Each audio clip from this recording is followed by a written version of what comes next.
Assalamualaikum warahmatullahi wabarakatuh. Bismillah, alhamdulillah, wassalatu wassalamu ala rasulillah Sayyidina Muhammad ibn Abdillah wa ala alihi wa sahbihi wa mawala amma ba'du. Sahabat channel Rahmatul Ummah yang saya cintai dan Allah muliakan, tausiah kali ini saya akan membahas tentang silsilah nasab nenek moyang Rasulullah Sallallahu Alaihi Wasallam.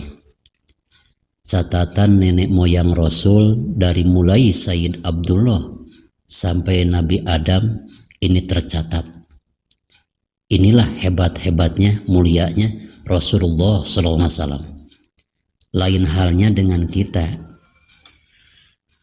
Kalau nasab nenek moyang kita, jangankan orang lain, diri kita sendiri pun hampir tidak tahu. Masih bagus misalkan seseorang, termasuk diri kita, mengetahui nasab nenek moyang kita sampai 7 udah untung. Tapi jarang-jarang, paling-paling orang-orang sekarang itu mengetahui nasabnya cuma sampai nenek atau kakek atau sampai buyut. Ke atasnya sudah tidak tahu. Karena apa? Karena kita tidak menganggap penting. Tapi mengapa nasab Rasul dari Sayyid Abdullah sampai Adnan sampai Nabi Adam sangat tercatat? Karena ini Rasulullah adalah manusia super penting. Mengetahui nasabnya pun sangat dipentingkan. Nah, rata-rata mayoritas ulama ketika menyebut nenek moyang Rasul tidak sampai Nabi Adam, tapi sampai Sayyidina Adnan. Alasannya kenapa tidak dilanjutkan dari Adnan ke atas, cuma sampai Sayyidina Adnan? Ini ada diriwayatkan oleh Ibnu Abbas radhiyallahu taala anhu. Anna Nabiyya sallallahu alaihi wasallam idzan tasaba lam yujawiz ma'adabni Adnan summa yumsiku wa yakulu kazzaban nasabun kazzaban nasabun kazzaban nasabun. Sesungguhnya Rasulullah SAW ketika menyebut susunan nenek moyangnya dari mulai Abdullah cuma sampai Adnan, selanjutnya Rasul tidak berani menyebutnya. Dan Rasul mengatakan, telah berbohonglah orang-orang yang mengetahui nasab Rasul dari Adnan ke Nabi Adam. Walaupun ada salah satu kitab yang menerangkan nasab Rasul dari Adnan ke Nabi Adam alaihi salam. Sahabat channel Rahmatul Ummah, nenek moyang Rasulullah SAW itu kalangan menak, kalangan pemuka tokoh masyarakat. Bukan manusia biasa, tapi manusia super luar biasa, orang terkemuka di zamannya. Maka nomor 1 nasab Rasul yaitu Sayyid Abdullah, merupakan ayah dari baginda Rasulullah SAW. Dan Sayyid Abdullah ini meninggal di Madinah dalam usia 18 tahun. Jadi dari sekian banyaknya nenek moyang Rasul, dari Abdullah sampai ke Adnan, yang paling muda usia meninggal dunianya adalah Sayyid Abdullah ketika usia 18 tahun. Dikuburkan di Madinah. Ketika Sayyid Abdullah meninggal dunia, perjalanan pulang dari Madinah ke Mekah, maka para malaikat bersabda kepada Allah Subhanahu wa taala, ilahana wa sayyidana bako nabiyuka yatiman. Ya Allah, kata para malaikat, Sayyid Abdullah telah meninggal dunia, berarti Muhammad yang masih dalam kandungan ketika lahir akan menjadi yatim. Maka Allah Subhanahu wa taala berfirman, ana hafidun lahu wa nasir. Kamilah yang akan menjaganya dan kamilah akan menolongnya. Jadi ada hikmatnya. Ketika Rasul lahir ke dunia, dari rahim yang mulia Siti Aminah, ketika ada apa-apa tentunya tidak memanggil ayahnya karena sudah tiada, tapi memanggilnya adalah ya Robbi, ya Robbi, ya Robbi. Juga perlu kita ketahui, Said Abdullah ini disebutnya Misbahul Haram, lampunya kota Mekah. Karena apa? Ketika Said Abdullah berjalan di tengah malam, itu dari keningnya keluar cahaya, sehingga walaupun berjalan di kegelapan tidak merasa gelap. Karena apa? Dari keningnya keluar cahaya. Itulah nur Rasulullah SAW yang dititipkan oleh Allah kepada Said Abdullah. Ketika Said Abdullah meninggal dunia, maka cahaya tersebut dititipkan ke Siti Aminah, sehingga Masya Allah bertambah cantiklah Siti Aminah. Masya Allah, itu hebat-hebatnya. Juga yang kedua, kakek daripada Rasulullah SAW adalah Abdul Muthalib. Abdul Muthalib itu adalah nama julukan, bukan nama asli. Nama asli Abdul Muthalib adalah Amar wa Syaibatul Hamdi. Juga gelar yang kedua adalah nama Syaibatul Hamdi. Tentunya ini mempunyai beberapa alasan.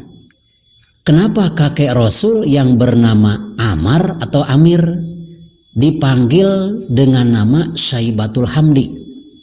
Nah, ini alasannya ketika Abdul Muthalib atau Amir li'annahu wulida wa fi ra'sihi sa'ratun bayda. Abdul Muthalib ketika lahir ke dunia masih bayi, ternyata di kepalanya ada selembar rambut yang berwarna putih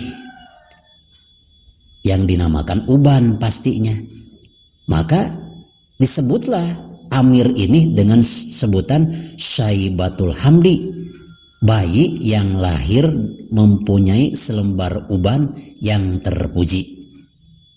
Juga kenapa ini Amir disebut dengan sebutan Abdul Muthalib, orang yang dicari-cari, itu arti daripada Abdul Muthalib. Suatu ketika paman-paman Nabi ketika sudah pulang dari Madinah menuju Mekah, aneh, di negara Mekah itu terdapat cahaya yang menerangi, sehingga paman-paman Rasul itu sangat penasaran. Akhirnya mencari sumber cahaya tersebut. Setelah dicari-cari kemana-mana, ternyata cahaya tersebut keluar daripada kening Abdul Muthalib atau kening daripada Amir. Nah, karena paman-paman Nabi dan orang-orang yang di sekitar paman Nabi pada mencari Amir, akhirnya menemukan sumber cahaya tersebut ada dari kening Amir. Akhirnya dinamakanlah Amir menjadi Abdul Muthalib, orang-orang yang selalu dicari. Kenapa? Yang tadinya mencari sumber cahaya yang terang benderang. Masya Allah, manusia-manusia yang hebat-hebat. Juga yang ketiga, nenek moyang Rasulullah SAW adalah Sayyidina Hasim. Ini hebat-hebatnya Sayyidina Hasim. Wa kana la yamurru bihajarin wala madarin wala syajarin illa yukhatibuhu. Ya Hasim, sayadharu min dhahrika nabiyyun yakunu khatamal anbiya wal mursalin. Hebat-hebatnya Sayyid Hasim, kalau beliau berjalan melewati batu, melewati pasir, melewati pepohonan, maka pepohonan, pasir dan batu tersebut selalu berkata kepada Sayyidina Hasim, wahai Hasim, banggalah engkau karena akan lahir dari tulang rusukmu Nabi akhir zaman yang akan menjadi penutup para nabi dan para rasul. Itu hebat-hebatnya Sayyidina Hasim, kakek daripada Rasulullah SAW. Juga Perlu kita ketahui, lapad Hasyim itu diambil dari lapad Hasyima. Hasyima itu apa artinya? Orang yang suka membuat daging yang dikeringkan. Nah, kenapa Sayyidina Hasyim selalu mengeringkan daging-daging unta? Ini untuk stok ketika musim kelaparan. Ketika musim kelaparan, musim kemarau telah datang, maka kaum-kaum yang berada di sekitar Sayyidina Hasyim ini tidak merasa kelaparan. Kenapa? Sudah ada stok daging yang dikeringkan oleh beliau. Itulah mulia-mulia orang dermawan. Masya Allah. Selanjutnya, nenek moyang Rasul adalah yang bernama Abdu Manaf. Abdu Manaf asli namanya adalah Al-Mughirah. Bahkan ini Abdu Manaf mata bi Gozat, meninggal dunia di kota Gozat. Kalau sekarang berarti kota Gaza, Palestina, tidak dikuburkan di Mekah ataupun di Madinah. Itulah hebat-hebatnya Sayyidina Abdi Manaf, nenek moyang Rasulullah Shallallahu Alaihi Wasallam. Mudah-mudahan nenek moyang tersebut dari mulai Said Abdullah sampai Abdi Manaf kita cukupkan sekian. Mudah-mudahan bermanfaat khusus bagi saya dan umumnya bagi kita sekalian. Khudz ma sofa wada ma kadar. Wassalamualaikum warahmatullahi wabarakatuh.